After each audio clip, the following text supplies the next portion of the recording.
오늘은 임금채권보장법 개정에 따른 소액체당금 용어 변경과 절차 간소화, 재직자 체당금 제도 신설에 대한 내용 등을 알아보았는데요. 안녕하세요. 신민노동법TV 윤무사입니다. 자, 드디어 소액체당금 절차 간소화를 골자로 하는 임금채권보장법 개정안이 국회를 통과해서 2021년 4월 13일자 임금채권보장법이 개정되었습니다.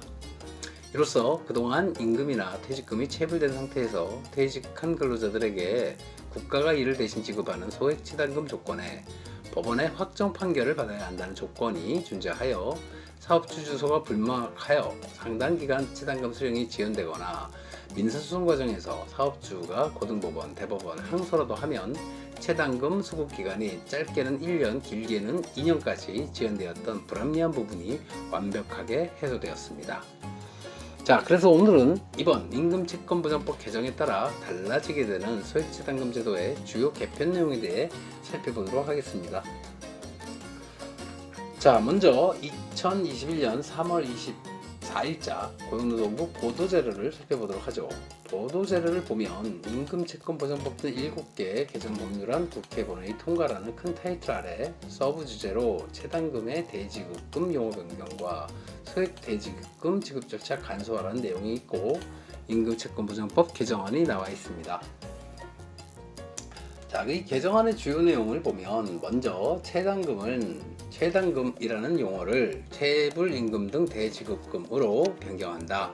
체당금은 일상적으로 사용하지 않는 어려운 용어이므로 국민들이 쉽게 읽고 법의 내용을 보다 쉽게 이해할 수 있도록 용어 변경의 필요성이 제기됨에 따라 체당금을 체불임금 등 대지급금으로 하면서 약칭으로 대지급금을 사용하는 것으로 용어를 변경한다라 되어 있습니다. 글쎄요, 체불금품 등 대지급금이라는 용어도 그리 쉬워 보이진 않습니다. 발음하기도 좀 어렵네요. 체불금품 등 대지급금.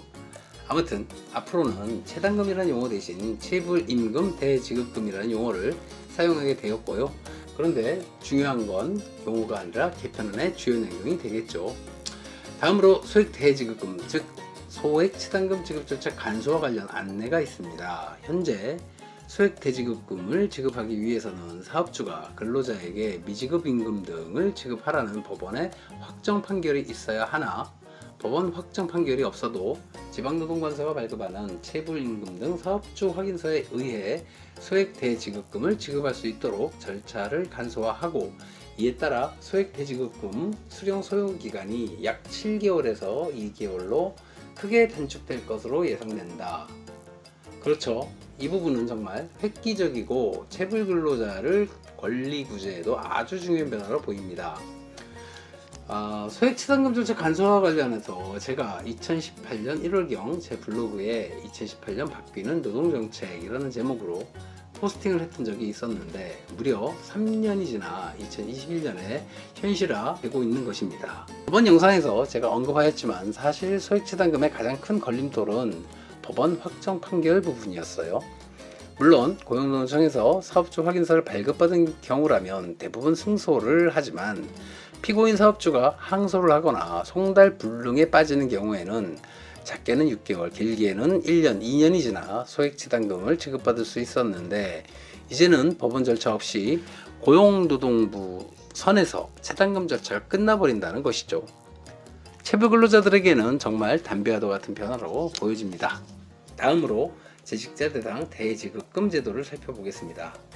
보도자료를 보면 재직자 대지급금 제도 신설하면서 현재 퇴직한 근로자들에게만 지원되는 소액 대지급금 제도를 재직 근로자에게도 확대 적용하도록 하고, 이에 따라 재직 중 체불이 발생하면 근로자가 퇴직하지 않더라도 소액 대지급금을 청구할 수 있어 재직 근로자에 대한 생계 보장이 크게 강화될 것으로 보인다.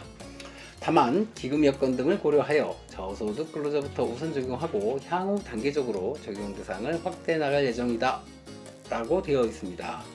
자, 이 부분 저소득 근로자로부터 확대 적용한다 하는 것으로 보아 재직자 체당금의 경우 아마도 일반 체당금처럼 연령별 상한액을 적용하지 않겠나 예상되어집니다. 이러한 재직자 체당금 또한 체불 근로자 입장에서 보면 엄청난 변화를 할 수 있겠죠. 그런데 개인적으로 이건 좀 아니지 않나 하는 생각이 듭니다.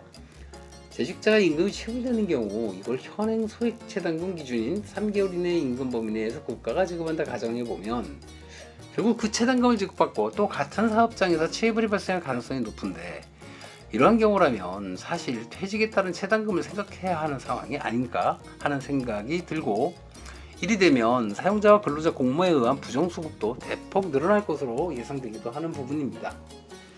그래서인지 이번 개정법에서는 대지급금 부정수급 시 제재를 강화하는 내용이 있는데, 대지급금의 부정수급 시 부과하는 추가 징수금을 현재 부정수급액의 1배 이내에서 최대 5배까지로 상향하였다라는 내용이 포함되어 있습니다.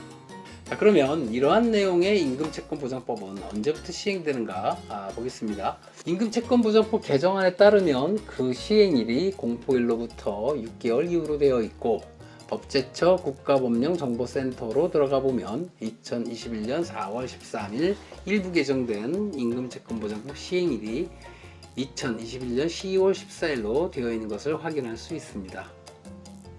따라서 변경된 소액체당금, 아니 소액대지급금 절차에 따른 수혜를 받으려면 아직 6개월가량 기간이 지나야 한다는 것이고, 현재는 이와 관련한 시행령이나 세부 지침 등을 준비하고 있는 것으로 보입니다.